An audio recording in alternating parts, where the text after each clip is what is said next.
আগামী 7 দিনের মধ্যে মাননীয় প্রধানমন্ত্রী শেখ হাসিনার পদত্যাগপত্রটি জাতিসংঘের সদর দপ্তরে জমা দিতে বলা হয়েছে। এই রকম একটি খবর বিভিন্ন জনের ফেসবুকে কিন্তু লেখা একটি দেখছি। সেই লেখাটা আমি সম্পূর্ণ পড়ব, আরও কী লেখা আছে। এমনকি বিভিন্ন ইউটিউবার কিন্তু এ নিয়ে একটা খবরও করছেন। আমি একটি টিভি চ্যানেলেও দেখলাম কি বলা হচ্ছে যে আগামী 7 দিনের মধ্যে মাননীয় প্রধানমন্ত্রী শেখ হাসিনার পদত্যাগপত্রটি রাষ্ট্রসংঘের সদর দপ্তরে জমা দিতে বলা হয়েছে। অর্থাৎ বাংলাদেশের প্রধানমন্ত্রী শেখ হাসিনা তো নেই, তাহলে যদি না থাকে যারা দাবি করছেন, তাহলে শেখ হাসিনার পদত্যাগপত্রটি রাষ্ট্রসংঘের সদর দপ্তরে জমা দিতে হবে। মাননীয় প্রধানমন্ত্রী শেখ হাসিনার পদত্যাগপত্রটি জমা দিতে না পারলে বাংলাদেশের সেনাবাহিনীর উপর নিষেধাজ্ঞা আরোপ করবে জাতিসংঘ। এটি আমি যেটি পড়ছি, আমি দুটি ফেসবুক থেকে এই ঘটনাটি নিয়েছি। রবি দাস বলে একজনের ফেসবুক পেজ থেকে নিয়েছি, আর একটা হচ্ছে আতিকুল রহমান। এবং এই ঘটনাটি আমি অনেক ইউটিউবার ভিডিও করছে দেখলাম, টিভিতেও দেখলাম এই বিষয়টি নিয়ে খবর করছে। তো আমি এই দুজনার ফেসবুক থেকে এই ঘটনাটি নিয়েছি আর কি, স্ক্রিনশট করে নিয়েছি। তো যাই হোক, কি বলছেন যে নিষেধাজ্ঞা আরোপ করবে রাষ্ট্রসংঘ। রাশিয়া এবং সংযুক্ত আরব আমিরাতের রিট এবং ভারত, চীন সহ বিভিন্ন রাষ্ট্রগুলোর সমর্থনের ফলে এই সিদ্ধান্ত নেয় রাষ্ট্রসংঘ।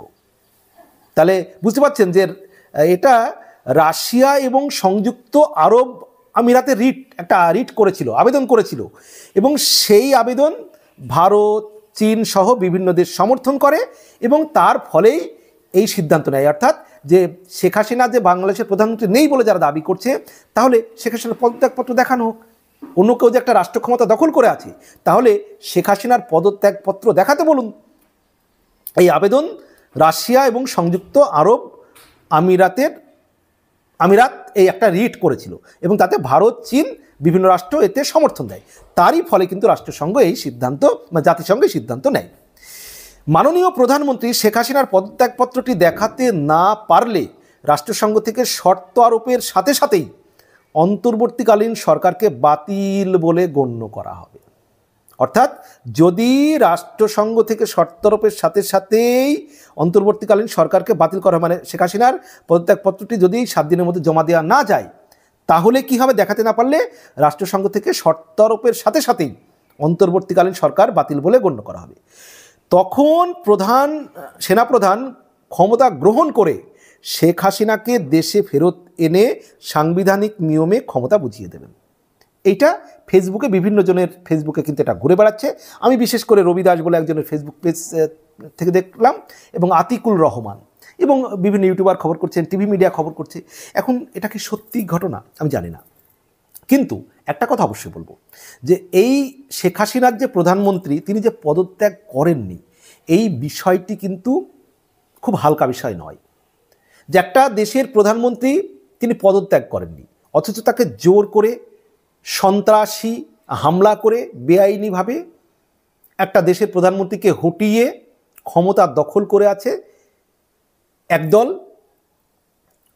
লুটেরা, এবং যারা সন্ত্রাসীদের সমর্থন নিয়ে, সন্ত্রাসীদের সহযোগিতা নিয়ে বিদেশি অর্থ ব্যয় করে, আমেরিকার ডিপ স্টেটের অর্থ ব্যয় করে, যেটা ডোনাল্ড ট্রাম্প বলে দিয়েছেন যে জো বাইডেন প্রশাসন থাকাকালীন $29 মিলিয়ন বাংলাদেশের টাকায়, যেটা 352 কোটি টাকা, সেই টাকা আমেরিকার ডিপ স্টেটের টাকা বাংলাদেশে আন্দোলনের জন্য ব্যবহার হয়েছে। শেখ হাসিনাকে ক্ষমতা থেকে সরানোর জন্য ইউজ হয়েছে। যারা আন্দোলন করতে পারে, যারা ফেসবুকার, যারা ইউটিউবার, তাদেরকে দেওয়া হয়েছে, বিভিন্ন সাংবাদিকদেরকে দেওয়া হয়েছে, বুদ্ধিজীবীদের দেওয়া হয়েছে শেখ হাসিনার বিরুদ্ধে প্রোপাগান্ডা ছড়ানোর জন্য। একদল সন্ত্রাসী, তাদের সঙ্গে একটা রফা হয়েছে যে তাদেরকে জেল থেকে ছেড়ে দেওয়া হবে, তাদেরকে মুক্ত করে দেওয়া হবে। তাই তো আজকে এই ডক্টর ইউনূস বাংলাদেশের ক্ষমতায় বসার পর থেকে বাংলাদেশের সন্ত্রাসী, যারা বিভিন্ন বড় বড় অপরাধে গ্রেপ্তার হয়েছিলেন, মানে গ্রেপ্তার হয়ে আছেন বহুদিন ধরে, তাদেরকে কিন্তু ছেড়ে দেওয়া হচ্ছে, ছেড়ে দেওয়া হয়েছে।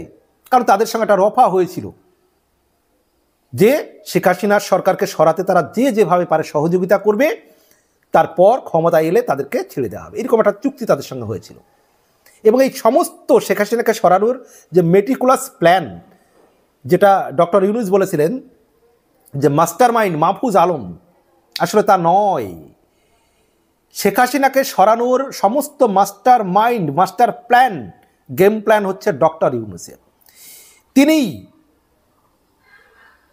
মানবাধিকার কমিশনের, জাতিসংঘের মানবাধিকার কমিশনের মানে হাই কমিশনার ভলকার তুরকে দিয়ে বাংলাদেশের সেনাবাহিনীকে তিনি ফোন করিয়েছেন যে ছাত্রদের আন্দোলন দমনে যেন সেনাবাহিনী ভূমিকা না নেয়।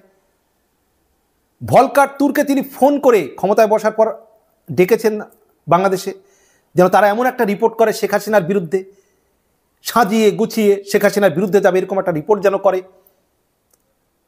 জাতিসংঘের মানবাধিকার কমিশন। এবং ভলকার তুর্ক নিজেই জানিয়েছেন যে ডক্টর ইউনূস তাকে ফোন করে ডেকেছিলেন ক্ষমতায় বসার পরে। তার মানে কি, একটা মেটিকুলাস প্ল্যান করে ডক্টর ইউনূস একটা ক্ষমতা, গণতান্ত্রিক একটা সাংবিধানিক সরকারকে ফেলে দিয়েছে এই ডক্টর মোহাম্মদ ইউনূস। সারা বাংলাদেশ জুড়ে এখন আইন শৃঙ্খলার অবনতি ঘটিয়ে সেই সন্ত্রাসী, যাদের সঙ্গে তিনি রফা করেছিলেন, সেই সন্ত্রাসীদের তিনি ছেড়ে দিয়েছেন, মুক্ত করে দিয়েছেন।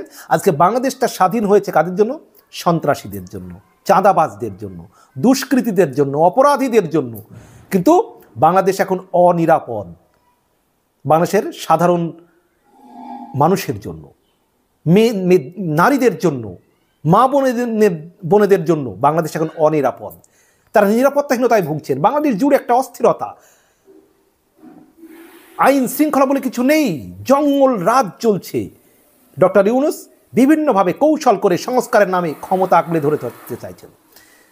কিংস পার্টি তৈরি করেছেন তিনি পরামর্শ দিয়ে, তিনি উৎসাহিত করে। কিংস পার্টিটা হচ্ছে ডক্টর ইউনূসের রাজনৈতিক দল। তিনি যে 2007 সালে তিনি যে দল তৈরি করতে চেয়েছিলেন, তার সেই দলের স্বপ্ন সার্থক তখন তিনি করতে পারেননি।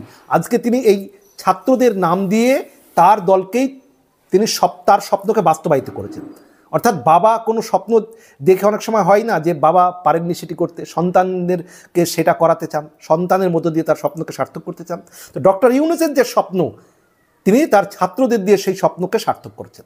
ছাত্রদের তিনি পড়াশোনা লাটে তুলে দিয়েছেন, যে পড়াশোনা করতে হবে না, রাজনীতি করো, চাঁদাবাজি করো। কিংস পার্টি, ডক্টর ইউনূস স্বপ্ন দেখছেন যে ছাত্রদেরকে মাঠে নামিয়ে, প্রশাসন দিয়ে, ভোট করিয়ে তিনি ক্ষমতায় থেকে যাবেন। আর সহজে ভোট করবে না সংস্কারের নামে, দেখবেন।